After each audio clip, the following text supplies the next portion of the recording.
Hello everybody and welcome back once again to Let's Play Motorsport Manager.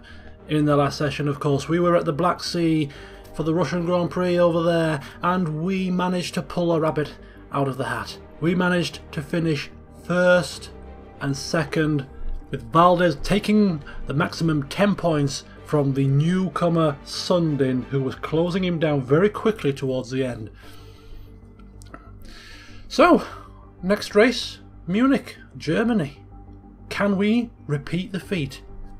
Keep our fingers crossed that we can. Right, so the plan for this session is we will not be doing practice today, so I'll do that off camera and we'll jump into qualifying where I hope we will have a better qualifying than last time, and then the race. But before we get to the race, what I will do for this session, again, for the newcomers, I'm going to show you the procedure, the processes you go through before the race starts in terms of fixing your car's reliability and performance and developing new parts.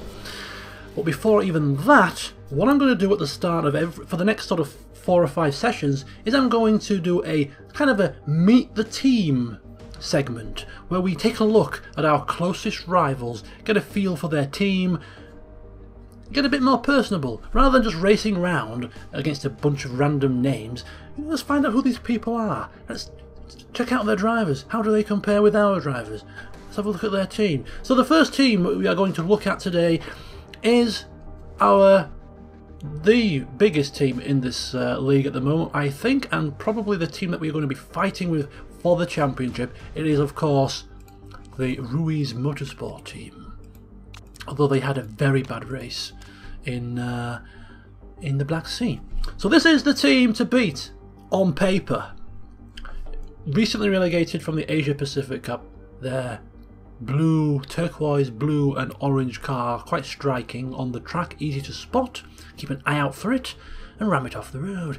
But their car is the best in the championship, which is always a good start. Their drivers are the 3rd best in the championship. Their headquarters, 5th. Their staff, top. And their sponsors, 2nd best. Their chassis very similar to ours, actually, so they've got a very good foundation to work with. Antonov, their driver, one of their drivers, we can't see his stats completely because we need to scout him, but you can look at the range of his stats. You know, his fitness is very good, his focus is very good, not so good consistency and overtaking, adaptability not very good, or smoothness, cornering and braking could be anywhere between those stats there. Feedback average, so not too bad. There's Mikhailovich. Again, you've got to work with the range.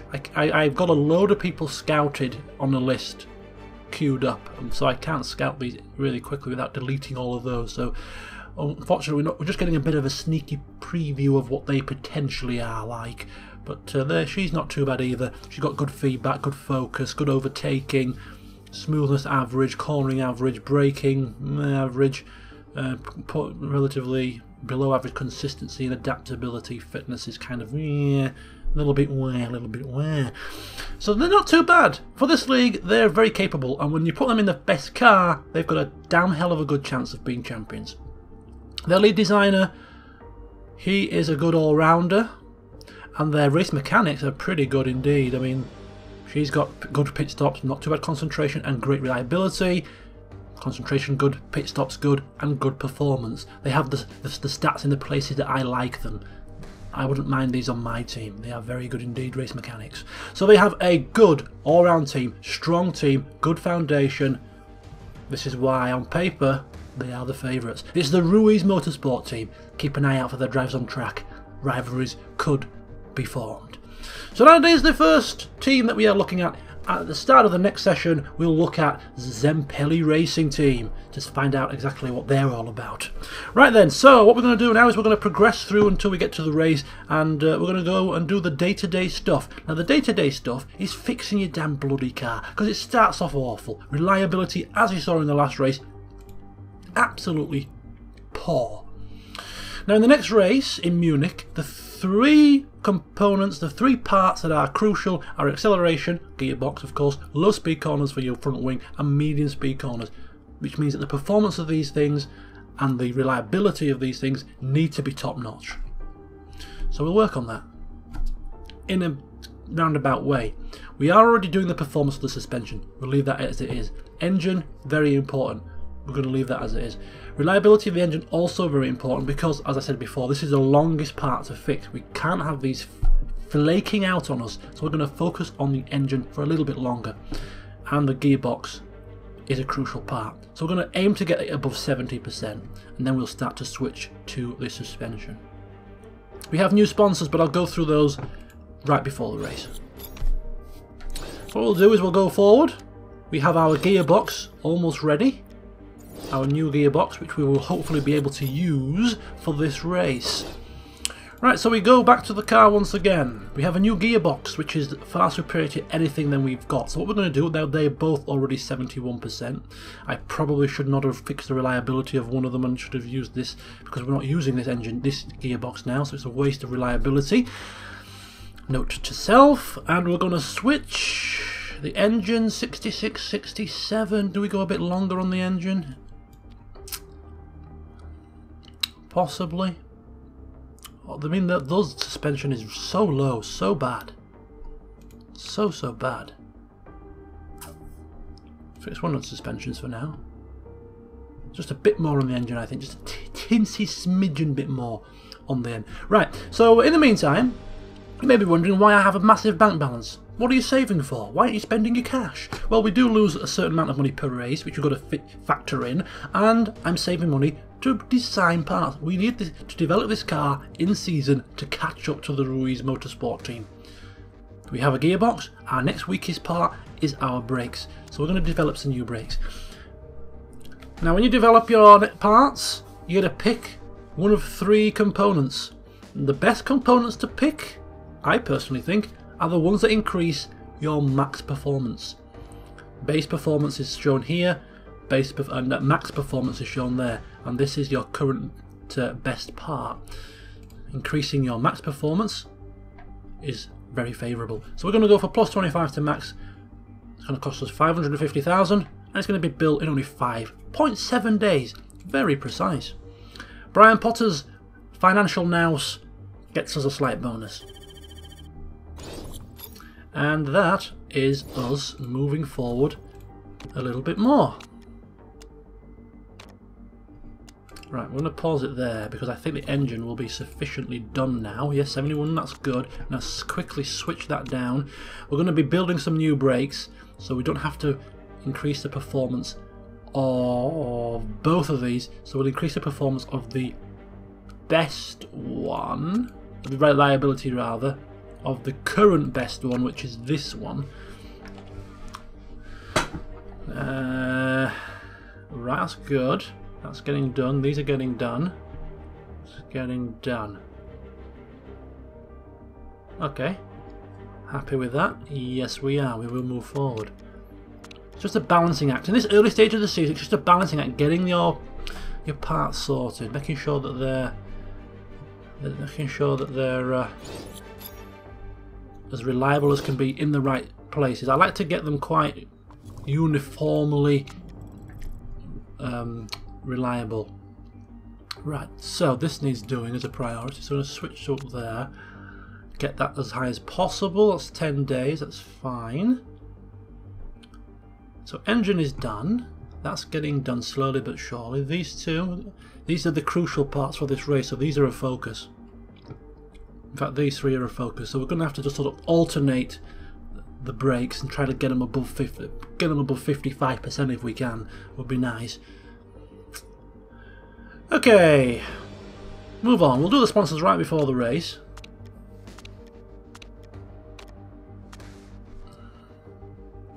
There's a lot of mail. A lot of it's just rubbish.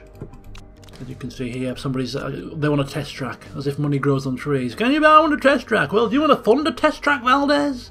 I got to balance the books here. Just because you won a race, don't be barking orders.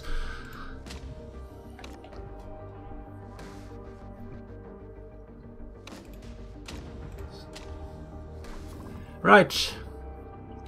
There's 3 days to go. Only 3 days till the Munich GP. 50%, 50%. This is as good as it's going to get. 65 on the gearbox. That's looking a bit more healthy now. The suspension is going up. I think we'll just leave it as it is. Nothing else we can really do here.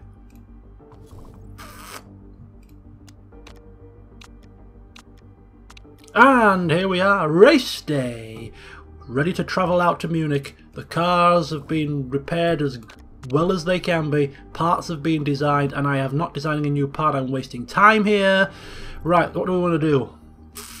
We can go for engine. We can go for suspension. However, these are our two weakest parts, so we need to keep developing these as much as we possibly can. So we're going to go back to a gearbox. Right then, so we need another gearbox, and we need it to be really, really good. Really, really good. Right, acceleration, plus 10. However, our engineer has a very useful component as part of his skill set. Rather than picking a green and a blue, if we use that for free, we can pick two blues and make an even better gearbox. So we're going to use it. Now this gives us plus 40 to max, and this gives us plus 15 to max with 20 acceleration. So combining these two with that is 273.38. Without that, we'd only have that, which is 313. So this is a very good component to have on our designer. So that is a very good part indeed. We'll take it. Okay, so that should increase the level of performance for our gearbox. It won't be, of course, in action until the next race, but it'll be worth it. Right then, so sponsors, we need some money. We're spending money but not making much, and we're losing 1.5 million per race, which is far too much. So we now have 5-star sponsors. This is our race bonus sponsor. They're asking for first place or second place. We're not going to get first place or second place very often. The first couple of races will do well, but then when their performance, the reliability of the other teams is not as bad as it was, we're going to struggle to get first place and second place. So we're going to take the option with the biggest upfront payment. 2 million upfront from Viking. We'll take it. It's just paid for our components, it's just paid for our past two parts. And then some. And here, this is the fixed sponsor. I can see instantaneously, without doing any major mathematics, that this one is by far and away the better deal.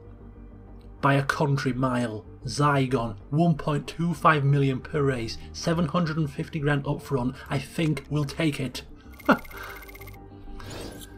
So now, we look at how much we're losing per race. We're now only losing 567,000 per race. Those 5-star sponsors are worth their weight in gold, and then some. This is a massive, massive decrease in the red for us per race, which is probably going to be the difference between us being able to afford another building and not. That's how important that is. Right then, so the format of the race weekend is going to be slightly different from the last one, because I'm going to be cutting out practice. I'm just going to do it off camera, and we're going to dive straight into the qualifying, where hopefully I'll do a little bit better than I did last time. And we're going to...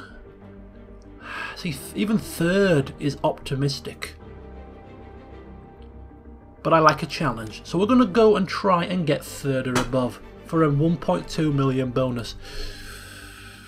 It's gonna be very tough to get that, but not impossible. Right, part fitting. Very quickly, we're gonna have to fit the parts, because we do have a couple of new ones, don't we? Right, so Sundin had the better brakes. So we do a little swap like that. Valdes had the better gearbox. So we'll do a little swap like that. What? And now he's unhappy. Why, you've just done a like-for-like swap. Content? Is content there? Oh, I see why. Because the gap differential between 243 to 260 is big. Is that right? So that's a 30 gap. And if I do that, it's only a gap of 17. So 70, okay, so he's a little bit below performance now because she's caught up relatively speaking. I see. Right then, so what we'll better do, to make it fair, is we better give him the better suspension as well. That should just about even it up. Plus he won the last race and is the reigning champion. We gotta give him what he wants. We don't really, but we do. He's thrown his toys out the pram, and therefore we've gotta do something. For the sake of the team. Right, okay, so let's just have a quick confirmation here. Yep, we're using the best parts. Lovely. Right then, so on to the race itself. Join me in qualifying.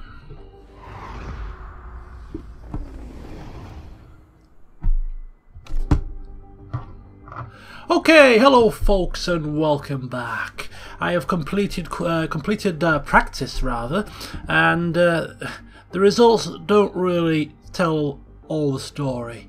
Because yes, Valdes and Sundin are top of the table, but we did get our fastest time on soft tyres as the track was drying and everybody else just did times on wet tyres and intermediate. So it's not the true story. But the true story is that Valdes is 2 seconds faster than Sundin. Now Sundin probably in a bit of traffic. Sundin wasn't massively pushing where Valdes was, but why was Valdes pushing to get a superior time to Sundin? Well, it's all psychological. He's trying to crush her psychologically.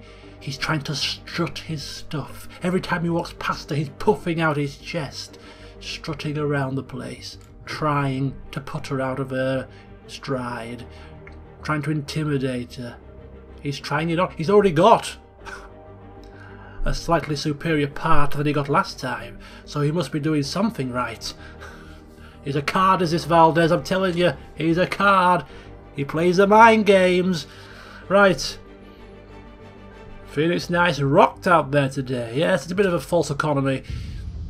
But here we go again. It's probably going to be changeable conditions for qualifying. Now, due to the fact that it was wet, we didn't get the greatest of opportunity to get levels in our tyre performance. Now it is wet, so we'll go with intermediate tyre performance for now, because it is intermediate weather, but then it's going to dry out. Do you know what? I think we'll go with soft tyre performance. Oh, we can pick two. That's fine. Best of both worlds. Okay, so the car setups then. Sundin managing to get a 95% setup, not doing too bad, and she's going to be using the soft tyre when the track dries. There could be a short window of dry track here, we've got to be careful.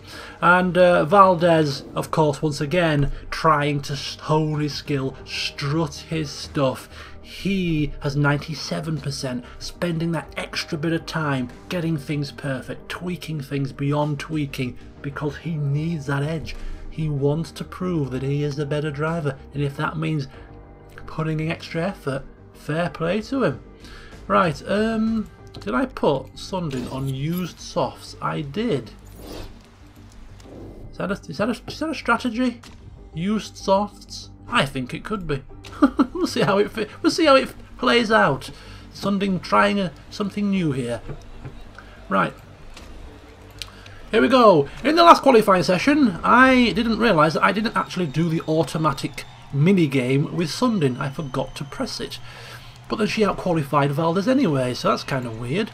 Right, we're going to just put the speed up slightly and see if we can pick a gap. Now, these guys are going out on intermediate tyres on a damp track. The track is obviously going to be drying out here rather soon, so this is a waste of time if you ask me. Right, last time we didn't get a good time because we were caught in traffic. This time we're going to take the initiative and go out early, I think. Yes, the track has not got much grip, and the grip is improving as we speak. But I think what we're going to do this time is we're going to try and get ourselves a little bit of a banker lap in there. See if we can get 2 runs, just so that if we do struggle in the first one and cock it up, we've got an opportunity to get a second lap in. So Sundin is going out now on the softs. Is it too early? Is it still a little bit too damp? I think it still might be too damp, you know. I think we've got to wait a bit longer. Still a little bit of water on track. We need this track to be bone dry. A lot of people begin to go out now. Right, the track will dry, get the tyres up to temperature. I think now's the time to go. Out goes Sundin, she's going out first. She's going out on the used softs. Off she tootles. I'm going to take the time, this pace down now and get this right. Oh, look at this, we're getting right into traffic here. Right into traffic. Everybody's now going out. We've also got to factor in who's on the hot laps and who, because if they're on the hot lap, they're going to be on their in lap when we're on our hot lap. So it kind of got to play this right. It's very difficult. Valdes is getting itchy feet. We're going to send him out. Send him out. Just chance it. Chance it. This is like, I'm just chancing this here. Right. The mini game is on. Sundin is on her out lap, preparing her car for her flying lap. She is in a load of traffic, but everybody in front of us should be on a hot lap when we're on a hot lap. So that might not be too bad, unless they're really, really slow cars. And that's a Predator racing car. That is a very slow car. This is not good. This is not good for Sundin. She hasn't come out in a good spot here. Minigame for Valdes. We'll focus on Sundin first. Valdes has got a bit of clean air here. Right, here we go. Sundin has got overheated brakes but perfect tyre temps. This could be a good lap. This could be a good one. And she's on push here. The Predator racing car is going to get in our way. It's not quick enough. Slightly cold tyres for Valdes, but a good brake temp. He's on his flying lap now as well. Here we go. Sabado's put a time in of 1:41.1. We're 2 seconds faster than Sabado's time, but his time was probably put on the inters. And this car is right in our way, and we're stuck up its rear jacksie. This is bad news for Sundin. Caught out by a Predator racing car, and if it wasn't for that car, we'd have got a great clear air here. Valdes, he's stuck behind Summit as well. Jesus, god damn it. Sundin's time has been significant. Oh, but look at this, it's starting to rain. It's starting to rain. Right on the hot laps. Sundin gets third, but is anybody going to beat that time as the rain starts to come crashing down onto the track at the wrong moment? The track is getting more and more wet as Valdes is coming over the line. Is he going to get into the top 4? He might do. Oh, he's down in 8th. The rain came just at the wrong moment for Valdes. Oh boy. Nobody's going to beat that lap now. The rain has come. It looks like we timed it almost perfect with Sundin. If we didn't get blocked off by that car, we might have got a bit closer. But look who's on pole and in second place again. It's the Ruiz Motorsport drivers. We probably wouldn't have caught them, to be fair. And Sundin is right behind them, which is exactly where she wants to be. Valdes, well, we know what he's going to say in the press conference, don't we? It wasn't his fault. It's his team's fault. They should have seen the weather was going to come crashing down right on his hot lap. If they'd have taken me out, let me out of the pits just 30 seconds earlier, I'd have been up there. That's what he's saying. He might have a point. He might have a point. So qualifying is not as much as a catastrophe as the last one. Third for Sundin, which actually gets us 600,000 for our qualifying target. And Valdes in 8th. Okay, not bad. Not bad. He won from lower than this in the last race, so he's not concerned. What I am concerned about is it's raining now, and it's interchangeable weather, and we don't have the benefits of a forecasting centre. Strategy here could make or break us in this race. It's looking like torrential rain. It's looking like torrential rain. Right, we've got to plan this out perfectly here. Got to plan this out perfectly. It is a... Let's have a look at this. It's a 17-lap race, which means that we need to stop. How much fuel can we put in this car? Race trim and intermediates. So at some point in this race, we're probably going to be in intermediates. We can't guarantee we're going to be on softs. I might go for a tyre change pit stop here. If we're going to have to come into the pits 2 or 3 times to change to different tyre types due to the changing weather, pit stop guru could help us here. I'm going to chance that one for both drivers. Right, strategy setup. Wet tyres. We're going to go into wet tyres lap 3. The question is, with Valdes, because he's in the midfield, could we do 2 laps on inters and then come in for wets and then do 2 stops after that? 17 laps. 7 laps of fuel. 7 laps of fuel for 2 stints would be 14 laps. We could come in on lap 3 and switch to wets and then do 2 long 7 lap stints. But we can't guarantee that it's going to stay wet for long enough to do a 7 lap stint. That's the problem. It looks like it's going to rain, the temperature drops. It's a gamble. It is really a massive, massive gamble, because if it stops raining we have to go back onto inters. It's going to be real bad. But if the game, sorry I'm rambling here, if the game is suggesting that we start on wets, I'm predicting it's going to stay wet for a long time. Valdes on inters for 3 laps is gonna...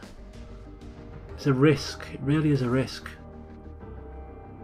But he could for the first lap really fly past the opposition whilst they struggle to get the wets to work their magic. You know what? He's a chancer. He's a bit of a gambler, is old Valdes. He's going to do it. We're going to go for a full stint of fuel for Sundin to give her options of changing strategy if the weather does something weird. So she's just going to max the fuel, go out on wets. She's at the front of the pack. She's going to just do a very safe strategy. Valdes is going to go for the slightly more aggressive, risk-takery strategy. He's going to go for a very short first stint on the inters, whilst the track is just about into condition at the moment.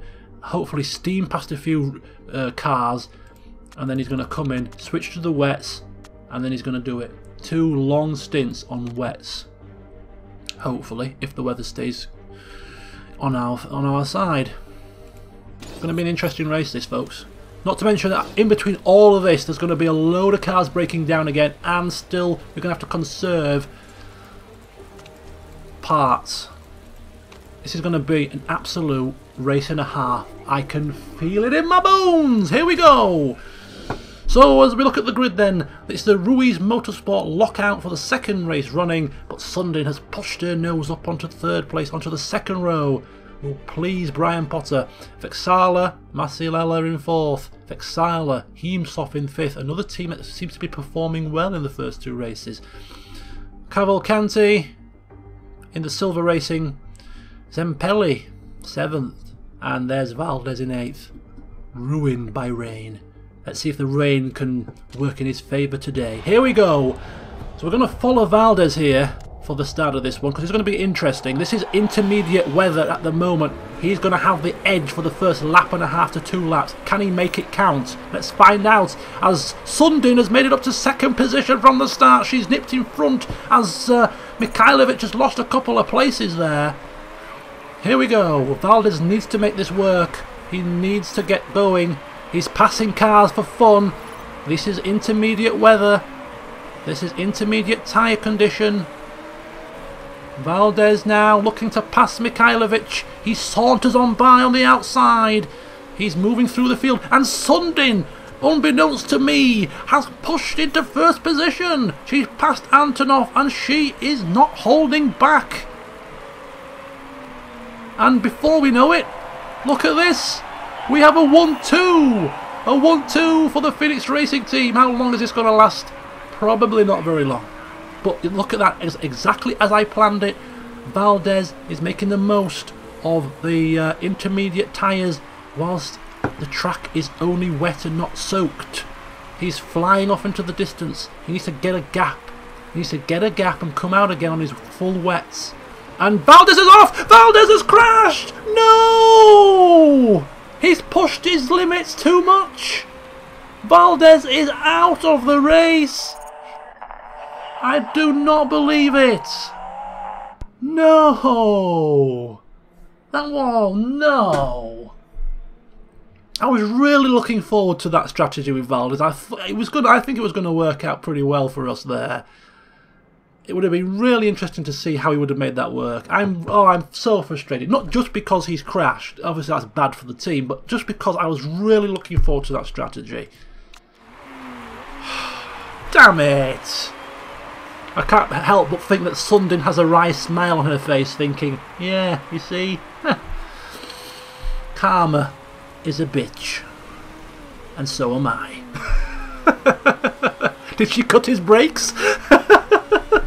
Oh dear. Right, Sundin now. We've only got one car to focus on. It's really taken the excitement out of the race for me now, because Sundin is just going to go for a very, very... what's the word? She needs to push these tyres. These very cold tyres here. Just a very conservative drive. She's a very, very smooth driver, quick. She's going to do it. She's going to just go round and do what she needs to do. We need to keep a very close eye, of course, on the weather. So Sundin trying to hold off Antonov here. Antonov is getting into a bit of a rhythm. We are trying in earnest to heat these tyres up. Everybody else is pushing the tyres as well, trying to get some heat into them in this very cold, very, very soaked track here. This sorts the men from the boys, this kind of weather. Obviously Valdes under pressure on his intermediates to try and build a gap, to come in early, cooked his goose. So Antonov, where's Mikhailovic? Mikhailovic has slipped to 5th. So what we have at the moment is we have Phoenix Racing Team in 1st. We have in 2nd place Antonov for the Ruiz Motorsport. Vexala in 3rd. Vexala in 4th. And in 5th it is Ruiz. And then a gap to Thomas, who is Predator Racing, is he not? I'm sure he's Predator, unless my eyes do deceive me. How on earth has he got into 6th position in Predator Racing? We aren't on reverse grids here, unless he got lucky in the qualifying before the rain came down, possibly. Anyway, Sundin still in 1st position. Now we have to be careful with car condition. Just got to make sure that we get it to the end of the race with minimum fuss. Don't forget, Antonov, Mikhailovic, they didn't finish very high in the last race, so we don't have to. A victory would be nice, but we don't have to risk anything silly here. Right, the weather is going to be coming to us in a couple of laps' time. It's going to looks like it's going to start to dry out this track, so we need to make these wet weather tyres last until lap 6 by the looks of it, which that shouldn't be a problem.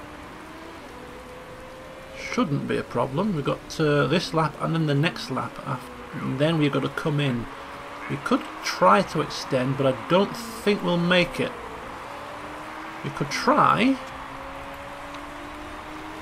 go into low mode, low and push, because pushing does wear down the suspension, I think. Low and push and see if we can eke out this fuel to last. It's never going to last another 2 laps. And it's putting us right into the clutches of Antonov, but I'm just wondering.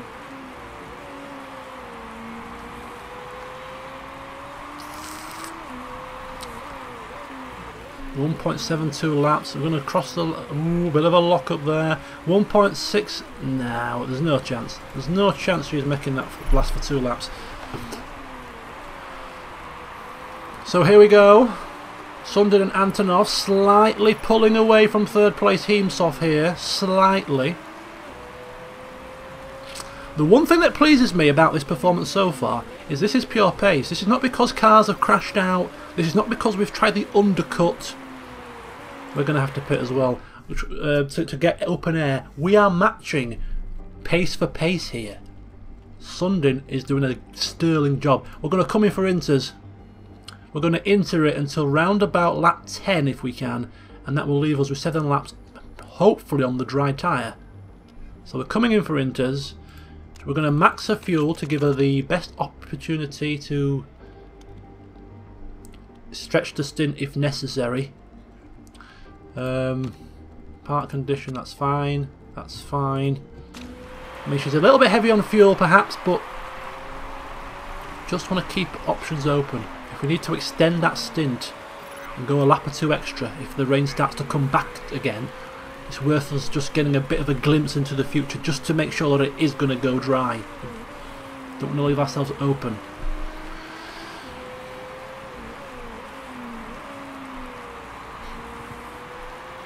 Look at Gomez today, not so cocky now, is he, our former driver? Almost won the last race if it wasn't for his mechanical failure. Now struggling down in 15th. Right, here we go. Another important step in the race. The pit crew need to be on point here. Coming in the pits together. Races can be won or lost in the pits. Yep, we're ahead of him. A great pit stop. Very good from the team. Calm under pressure. And Sundin is out into 3rd position. But of course the drivers ahead are on wet tyres. It is currently still wet weather track dampness, well, whatever we call it. The water on the track is conducive to wet tyres. But it should start coming to us, and they got a pit, so we're in a good position. People are coming onto softs here. Is this a bit premature? It's not going to dry out for another 4 laps. This to me seems very premature by some of these drivers. This is not dry tyre weather, this is intermediate weather. This is a mistake. Antonov from the Ruiz Motorsport team, this is a mistake. This could be handing the race to Sundin on a silver platter here. This really could be. I'm going to go normal neutral to try and take the pressure off the suspension. I think this has handed the race on a silver platter to Sundin, personally. I really do. This makes me even more absolutely, I'm going to swear here, absolutely pissed off that Valdes has crashed. We could have got another 1-2 here, I'm telling you. His strategy would have worked a treat. Or would it? Because it, I don't actually, I don't think it would, because the track didn't stay wet for long enough, so he would have had to have come in again for intermediates, which means he would have had to make an extra stop. It would have been 3 stopping rather than 2. So I don't, maybe not. Maybe it might not have worked as well. We're never going to flip in now, are we? We're never going to find out, because he ended up in the gravel trap. Coulda, woulda, shoulda. Sundin. Valdes said to Sundin, "It's not how fast you go sometimes, Sundin." Sundin's words to Valdes are, "You got to finish the race sometimes, Valdes." Hard tyre for Mikhailovic, a very interesting tyre choice. But look at this, I mean, we are on the intermediate tyre. These people on the dry tyres, they are completely and utterly hung out to dry. Unless they're really scared that they can't go long enough on the intermediate tyre to then pit again to go on. That just doesn't make no sense why they've gone onto softs. It makes no sense to me. But this is literally Sundin cruising around the track to victory. Not ordinarily, I wouldn't expect this to happen. I'd be expecting her to be in the middle of a dogfight. So this is one of the few times I might actually just punch the speed up a bit. Very rarely do I do this, but there's literally, she's 20 seconds ahead of the nearest rival. I'm not going to push her. I know the tyre temperatures are dropping and this can be just as bad as having hot tyres, but I really don't want to push her, because if I put her on push, it increases the chances of her spinning off. And we saw what happened to Valdes. I'm just not going to chance it. 20-second gap. There's just no reason for her to push. Just preserve in fact, she's going to go low engine mode as well. Really just preserve this car. Get it cruising across the line. I mean, Sabado is catching, but not anywhere near quick enough for us to be overly concerned.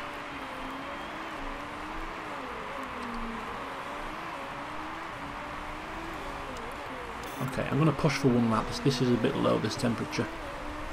The tyres will start graining.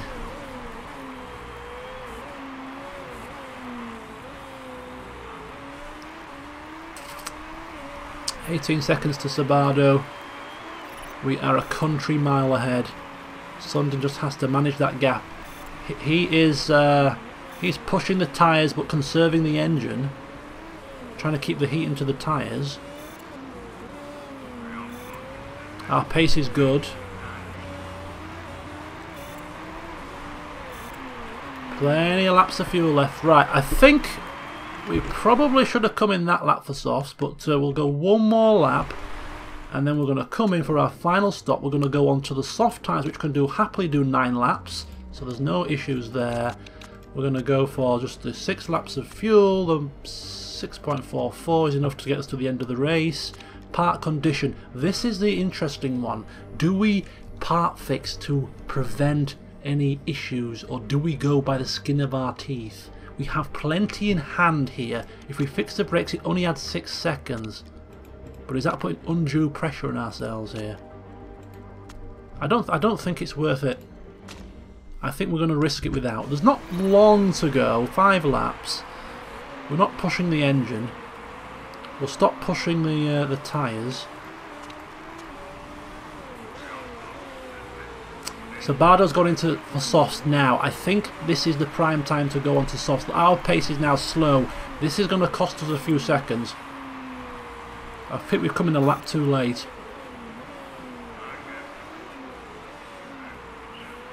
Look at that pace. It's dropped right off. We've definitely come a lap too late here. We've put undue pressure now onto Sundin's shoulders. We had 20-second gap. It's probably going to be down to around about 10 seconds at this point when she comes out. She's coming out. We're second place. It's just coming round the bend. Still got a gap. 5 laps to go. 9 seconds. Holy cow. Holy cow. She's doing well. She's alright. She's alright. She's still maintaining that gap. Still maintaining the gap. So we're just going to let her cruise around. I'm just going to take the speed down here. So Sabardo, he is driving for... Who is Sabardo driving for? He's got a problem with his parts. Perhaps Sabardo, we don't have to worry about him after all. Massilella, Vexala. Problem with the car. Okay. Heemsoth, Vexala. He's not doing too badly. 5th place, Santa Anna. In Predator, problem with the car. Look at this, Mikhailovic, 14th. Antonov, 11th. What is wrong with the Ruiz Motorsport team in the race? Do they have just utterly duff strategists on their pit wall? They qualify in pole position and in 2nd place, both races, and they have an absolute dreadful race. Not that I'm complaining, but I mean, what is going on? Right, Sundin's gap to Sabardo is 6 seconds, but as we've seen, Sabardo is a little bit in trouble with his car parts, whereas we are conserving our car parts, cruising around. Yes, there's a few issues, just keep going, forget the noises, forget the clangs and the clunks. It's all part of the process. There we go, Masalella's retired. Car has given up the ghost. Sabardo 5.5. We are relying on him retiring. If we weren't, we'd put our foot down a bit and risk it, but I'm relying on him retiring. He is catching.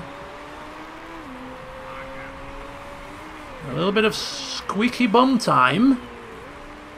I don't really want to risk... The engine is at 46. We could probably go medium at this point. Just ramp it up a touch, and I'm going to go push as well with the tyres. Just get a little bit of heat in these if we can. That should allow us to start to maybe pull away a touch. He is pushing the tyres and low engine. I think we've got this. I think we're fine. We are coming up to some back markers.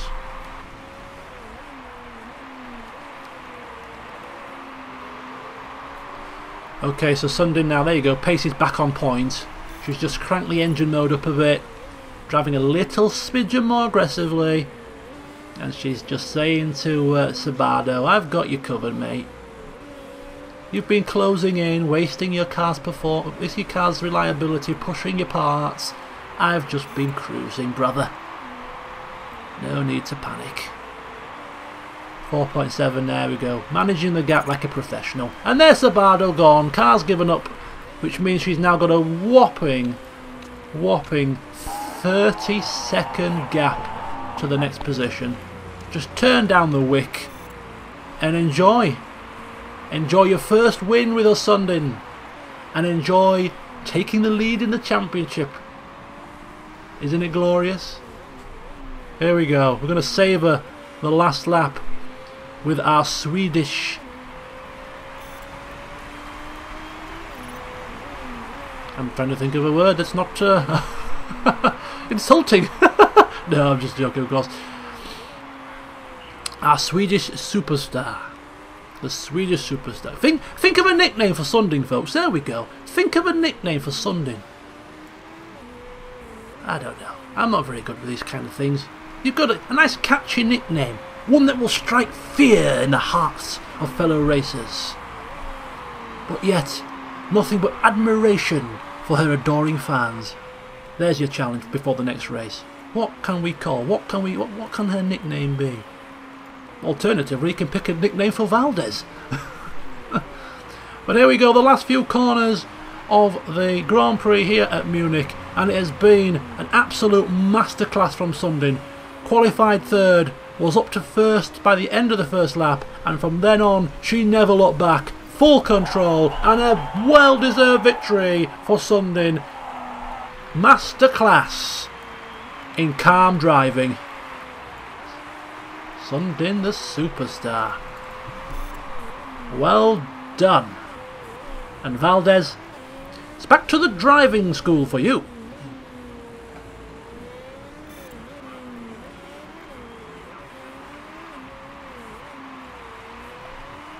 Waiting for the last two cars to cross the line. I gotta admit that the race was not as exciting as I hoped it would be, and that was only because Valdes crashed out. It would have been nice to try and see what that strategy would have played out like, but I ain't complaining. A race victory is not to be turned down, is it? So Sundin on the wets came in at the right time, in my opinion. I mean, look at this, coming to Inters for one lap and then now on to, what is that all about? A lot of people came on the softs far too early, which was very detrimental to their race. Sundin probably staying out a lap too long on the Inters, but it was not a problem. She still had the race under control. And Valdes, poof, first lap crash. Second lap crash? Whatever, he crashed. Bad news. Who got the fastest lap out of interest?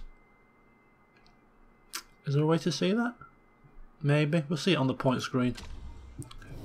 So we're going to check the cars for illegal parts. There's probably not enough time for cars to have built illegal parts. Fastest lap was Mikhailovic. Managed to scrape her way back into 7th. Or is it a him? It's a him, I think. His way into 7th. Ruiz Antonov 5th. Not too bad. So there's the points. But look at that. Sundin gets the full 10 points for Phoenix Knights. They've taken 2 victories from 2. Is this a sign of things to come this season? Heemshoff, Cavalcanti. Brian Potter once again tasting that champagne. Drink it in, my son. Drink it in. Right, here is the championship standings. Sundin takes the lead due to a non-point score for Valdes. 16 points to 10 with Heemshoff in 3rd. Cavalcanti and Liao all with 6 points, trailing in their wake. More importantly, Ruiz Motorsport, Mikhailovic 3 points, Antonov 2. They've got a lot of work to do. Their principal is under a lot of pressure. His job is on the line. We can probably see why now. They lack racecraft, if you ask me. Constructors, Phoenix Knights 20 points clear of their nearest rivals Vexala, Silver and Dragon Race Team China, all tied for 2nd with 6 points apiece. Ruiz Motorsport languishing with just 5. 2 races of 11 down, and the news says Sundin blitzes the opposition, and that is very, very true. We shall take the plaudits, we shall answer the interview question, and then we shall bring a close to today's session, once again on a high. I got to admit, the first race I was kind of leaning towards Valdes, the bad boy. Oh, look at this. Oh, look at this. Valdes has gone significantly lower in his stats. Why? Because he's got a shoulder injury as a result of his crash. Oh dear. Oh dear, Mr. Valdes, you have just shot yourself in the foot, my son. Yes, I was leaning towards Valdes, the bad boy, the prima donna, the cocky one, the one that takes the risks. But after seeing how Sundin has just so calmly and serenely sauntered around Munich and wasted the opposition, I can't but help favouring her now. She's loving it. She's loving life. Race winner, excellent morale. Seeing her compatriot strapped up in a sling just brings a smile to her face. Right, folks, that is the end. We make a profit. We make a profit after a race. Not a 1.5 million loss, a £700,000 profit.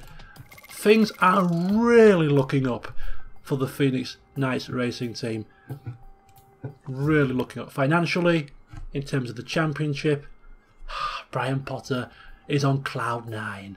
Right, join me next time when we shall probably start right on race day at Milan. I'll quickly go through what I did developing the car. You've seen what you need to do to develop the car now, so I won't go through that every time, but I'll show you what I did before the race. I'll also go through our second segment of introducing you to the other teams, and actually I thought Zempelli were going to be our sort of second rivals after Ruiz Motorsport, but it actually might end up being Vexala, so I think we'll look at Vexala as next. Anyway, hope you've enjoyed this session. I have, and until next time, see you soon.